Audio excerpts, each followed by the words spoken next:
अस्सलाम वालेकुम, मैं हूं Farah Saak. Operant conditioning principles जो इनिशियल प्रिंसिपल्स हैं वो तो क्लासिकल कंडीशनिंग और ऑपरेंट कंडीशनिंग के एक जैसे हैं, जिसमें stimulus acquisition, generalization, spontaneous recovery, discrimination और हायर ऑर्डर कंडीशनिंग शामिल हैं।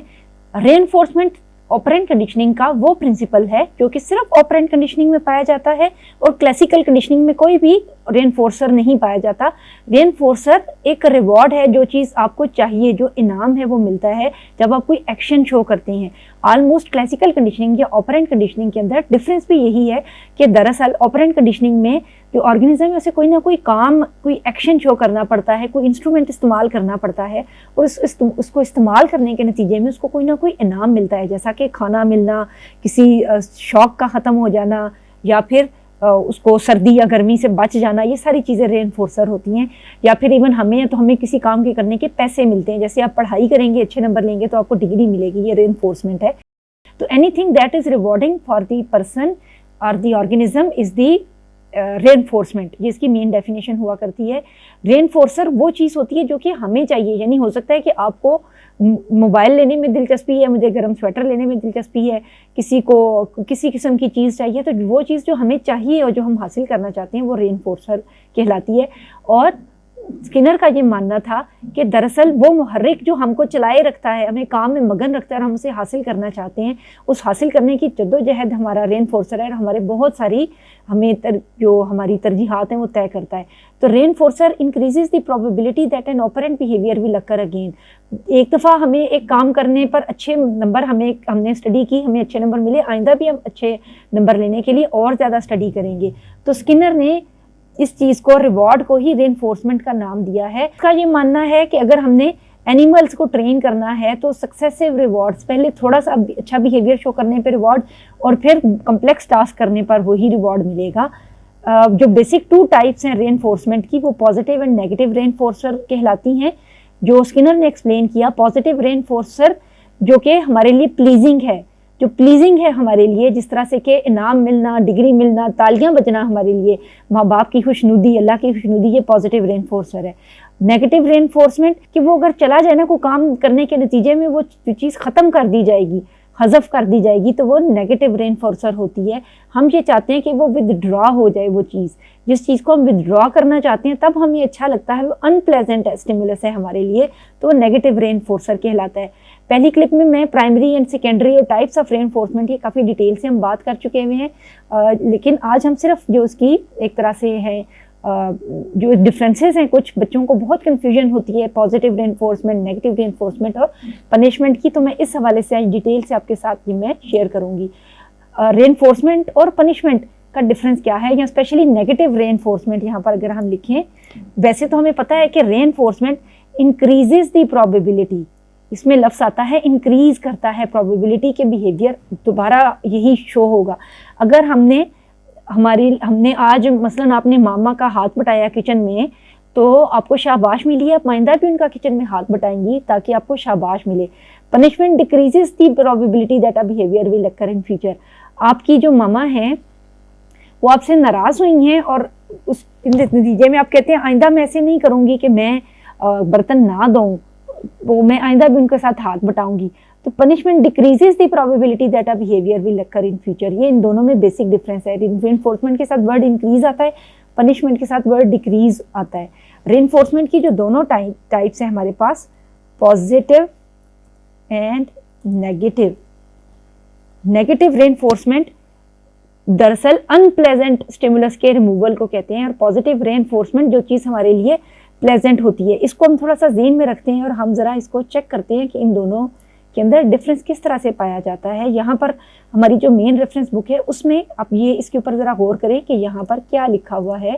मैं ज़रा ये आपकी तरफ इसको शो करती हूँ कि ये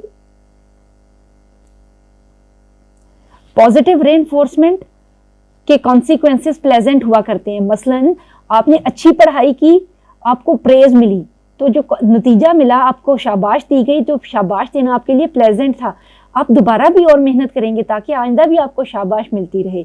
negative reinforcement pleasant by removing are an aversive stimulus. अब पहले मसलन आपके मार्क्स, जब आपने पेपर देना था उससे पहले आपके पेरेंट्स आपको घर से बाहर नहीं जाने देते थे, सोशलाइजिंग नहीं करने देते थे, शादी पे नहीं जाने देते थे। अब जब आपने अच्छे नंबर लिए हैं तो आपको बाहर जाने दिया जा रहा है। दोबारा भी आप अच्छी मेहनत करेंगे ताकि आपके नंबर अच्छे हैं, ताकि आपके पेरेंट्स आपको बाहर जाने की इजाजत दिए रखें। पनिशमेंट अवर्सिव होती है, ये हम नहीं चाहते ये ऐड हो, इस वजह से हमारा बिहेवियर डिक्रीज हो जाएगा। नेगेटिव रेनफोर्समेंट और पॉजिटिव पनिशमेंट के अंदर बहुत ही छोटा सा डिफरेंस है, अच्छी तरह से समझना है, मैं आपको एक्सप्लेन करने लगी हूँ ये दोनों बातें। नेगेटिव रेनफोर्समेंट ऐसे होगी, मसलन आप ड्राइविंग करते हैं, गाड़ी चलाते हैं, आपके पास ड्राइविंग लाइसेंस है, अगर आप बुरी गाड़ी चलाते हैं और आपने ट्रैफिक रूल्स वायलेट किए हैं तो आपसे ड्राइविंग लाइसेंस वापस ले लिया गया है, यानी ऑलरेडी आपके पास था एक चीज, that you already had has been taken away from you, something is removed, तो आपके पास थी, you are enjoying the driving licence, अब you can no more enjoy the driving licence, अब आपसे ड्राइविंग लाइसेंस ले लिया गया है, वापस ले लिया जाना नेगेटिव रेनफोर्सर है। तो आप नहीं चाहते हैं कि आपसे ड्राइविंग लाइसेंस लिया जाए, इस वजह से आप बिहेवियर को रेक्टिफाई कर रहे हैं, तो it increases the probability that you will abide by the laws and regulations of the traffic, तो ये इंक्रीज कर रहा है आपके बिहेवियर लॉ अबाइडिंग को, तो ये नेगेटिव रेनफोर्समेंट है। पनिशमेंट क्या होगी, व्हेन समथिंग इज एडेड, आपके पास पहले से नहीं है, यानी समझ आ रही बात की, नेगेटिव रेनफोर्समेंट में एक चीज आपके पास ऑलरेडी है, एक फैसिलिटी आपके पास ऑलरेडी है, वो आपसे ले ली गई है, यानी कि इवन अगर आपका कमरा गर्म है और आपको नींद आ जाती है तो आपकी मामा कहती है कि मैं हीटर बंद करने लगी हूँ ताकि तुम अच्छी तरह से पढ़ सको, तो अब चीज आप पहले एंजॉय कर रहे थे हीटर, तो अब वो मामा चूंकि आप सो रहे हैं तो वो बंद कर रही हैं, अब ये चीज नेगेटिव रेनफोर्समेंट है, क्योंकि ऑलरेडी आप एक चीज एंजॉय कर रहे थे। सेम वे आपकी मामा आपसे पेपर्स के दिनों में मोबाइल ले लेती है या आपका जो वाईफाई है वो बंद कर दिया जाता है, तो you are already enjoying the internet और मोबाइल फोन, अब अपना पढ़ाई ज्यादा करेंगे क्योंकि आपसे मोबाइल फोन ले ना लिया जाए, कहें मामा मेरे पास पढ़ा रहने दे, मेरे से मोबाइल ना लें, मैं पढ़ने लगी हूँ, मैं बिल्कुल वाकई इस टाइम तक मैंने इस तरह से काम करना है, तो इस तरह आपको डर है कि कोई चीज आपके पास ऑलरेडी है और वो खो ना जाए, तो ये नेगेटिव रेनफोर्समेंट कहलाएगी। इसी तरह से अगर आप क्लास के है, मॉनिटर हैं क्लास की, और एक्सपेक्ट किया जाता है कि you should be the well disciplined, लेकिन अगर आप डिसिप्लिन वायलेट करते हैं तो टीचर आपको वार्निंग नोटिस देती है कि आइंदा भी तुमने इस तरह ये हरकतें की तो तुम्हें इससे रिमूव कर दिया जाएगा, तुम्हें you will no more be the monitor of the class. तो अब आपका बिहेवियर को रेक्टिफाई हो रहा है, probability to show a behaviour has increased because of something that you are afraid to be removed from you, जो आपसे ले ली जाएगी। ये सब नेगेटिव रेनफोर्समेंट की एग्जांपल्स हैं। Hope that is clear. Positive तो सीधी समझ आई आपको कि आप अच्छे स्टूडेंट थे, आपको रिवॉर्ड मिला, आपको मॉनिटर बना दिया गया क्लास का। नेगेटिव रेनफोर्समेंट, अगर बुरा बिहेवियर शो किया तो आपको आपसे मॉनिटरशिप ले ली जाएगी। Your behaviour to abide by discipline in of the college increases. ये दोनों चीजें हो गई। पनिशमेंट क्या है? इसमें कोई चीज पहले से नहीं थी जो आपसे ले ली गई है, बल्कि कोई चीज ऐड कर दी गई है। मसलन इस सूरत में आपसे ड्राइविंग लाइसेंस नहीं लिया गया पनिशमेंट की सूरत में, बल्कि आप पे जुर्माना कर दिया गया है, 500 रुपया और दो। अब पहले से ऐसा नहीं था कि आपको मतलब कोई पैसे थे जो आपके पास थे और ले लिए गए, बल्कि कोई एक्स्ट्रा बिहेवियर ऐड किया गया जो आपके लिए अनप्लेजेंट है। तो basically punishment is something that is added and is unpleasant for the person, वो ऐड हो गई है। It decreases the probability that a behaviour will occur in future. जैसा कि मैंने डेफिनेशन में बताया, reinforcement increases the probability that a behaviour will occur in future, whereas punishment decreases the probability that a behaviour will occur in future. ये दोनों के अंदर ये बेसिक हमारे पास डिफरेंस है। तो जो पनिशमेंट है ये हमारे लिए एवर्सिव हुआ करती है। अब मसलन मैं कुछ ना और सिचुएशंस आपके साथ शेयर करती हूँ, जिस तरह हमने पहले बात की। मसलन अगर एक पर्सन दफ्तर में देर से आया तो उनसे कहते हैं कि इस महीने जो बोनस लगना था ना तुम्हारा, वो बोनस नहीं लगेगा, तुमसे ले लिया जाएगा क्योंकि तुम टाइम पे नहीं आ रहे। अब ये एक चीज ऑलरेडी प्री प्लान्ड है, शेड्यूल्ड है और तमाम एम्प्लॉइज को बोनस मिलना है, लेकिन आपको ये डर है कि आपको लेट आने की वजह से नहीं मिलेगा। तो ये एक फैसिलिटी थी जो ऑलरेडी आपको मिलने वाली थी या मिल रही थी। तो your behaviour to be on time in the office increases. ये नेगेटिव रेनफोर्समेंट है। और पनिशमेंट कब होगी कि जब कहा जाएगा कि आपकी ना सैलरी जो थी ना आपके जो आ रही थी इस महीने की, उसमें से आपने ना 500 रुपये हमें देने करने हैं क्योंकि आप लेट आए हैं। तो ये पनिशमेंट बन जाएगी, क्योंकि ये पहले कुछ भी नहीं हो रहा था, something aversive has been added to the behaviour, तो ये पनिशमेंट है। छोटा सा मन्यूट सा डिफरेंस है नेगेटिव रेनफोर्समेंट और पनिशमेंट में।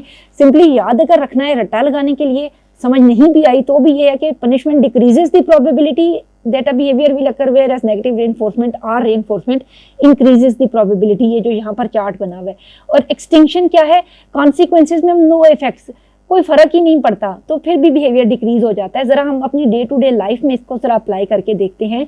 मसलन हमने किसी बच्चे का बिहेवियर को रेक्टिफाई करना है, या इवन आप और आपकी मदर का एक रिलेशनशिप है, पॉजिटिव रेनफोर्समेंट, आपके अच्छे मार्क्स आए हैं, आप अच्छे मैनर्स वाली बच्ची हैं, आपकी मामा आपको प्रेज करती हैं, सबके सामने मेहमान आते कहते हैं मेरी बेटी जो है ना ये ज़किया ये बहुत ही अच्छी बच्ची है, आप और ज़्यादा अच्छा बनने की कोशिश करते हैं ताकि आपको माँ की प्रेज मिलती रहे। नेगेटिव रेनफोर्समेंट, आपको वैसे तो बहुत प्रेज मिल रही है, लेकिन आज के दिन में कुछ ऐसा हुआ कि आपने कोई अच्छा काम नहीं किया और आपको आज प्रेज नहीं मिली, प्रेज अदरवाइज मिल रही थी लेकिन आज नहीं मिली, तो उसको दोबारा रीस्टोर करने के लिए आप और अच्छा बिहेवियर शो करने की कोशिश करेंगे ताकि आपको प्रेज मिलती रहे। You still want to enjoy it, you want to continue with it, with this praise. तो अब if you want to continue with something, तो उसका खो जाने का आपको डर है, तो वो इंक्रीज करेगा आपके बिहेवियर को, तो आप और ज्यादा अच्छे जेस्चर शो करेंगे ताकि आपको अपनी मामा की प्रेज मिलती रहे। पनिशमेंट क्या है, अनअवर्सिव है आपके लिए, आप नहीं चाहते हैं। अब इस सूरत में आपको डांट पड़ी है, तो अब आपको वो जो बिहेवियर है, जिस चीज़ पे डांट पड़ी आपको लगता है कि वो चीज़ें जिनसे मामा खुश होती है उनमें से नहीं है, तो ये मुझे नहीं करनी चाहिए, आप वो चीज़ छोड़ देंगे। मसलन आपकी मामा नाराज़ हो रही है कि मोबाइल बंद करो ये अच्छा नहीं होता, अब बंद कर देते हैं, क्योंकि अदरवाइज जो प्रेज आपको मिल रही है और आप चाहते हैं कि आपको मिलती रहे, वो ख़त्म होने का डर वो आपके पास है, और आपको ये है कि मामा नाराज़ ना हो, तो ये डिक्रीज़ कर रहा है बिहेवियर, तो ये पनिशमेंट में आ जाएगा। इवन जैसे हमारे पास पनिशमेंट क्या है कि अदरवाइज तो डंडे नहीं ना पड़ रहे हैं, लेकिन उस दिन आपको डंडे पड़ रहे हैं, तो ये पनिशमेंट कहलाएगी। एक्सटिंक्शन, जब आपकी मामा के ऊपर फर्क ही नहीं पड़ रहा, आप चाहे अच्छा बिहेवियर शो कर रही हैं, बुरा बिहेवियर शो कर रही हैं, शी इज इनडिफरेंट, तो आपको लगता है कि आप कुछ भी कर लें उनके ऊपर कोई भी अच्छा बुरा असर नहीं पड़ने वाला। When the stimulus when your response has nothing to do with the consequences, तो नो इफेक्ट, इस सूरत में भी बिहेवियर डिक्रीज होता है। ये बेसिकली डिफरेंस है हमारे पास आज के दिन के लिए, difference between reinforcement, negative reinforcement and punishment. Next मैं थोड़ा एक्सप्लेन करती हूँ जो हमारी आगे शेड्यूल्स ऑफ रेनफोर्समेंट है। मेरे साथ बंदे रहिएगा, मेरे चैनल को लाइक और सब्सक्राइब कीजिएगा। मिलते हैं अगली क्लिप में।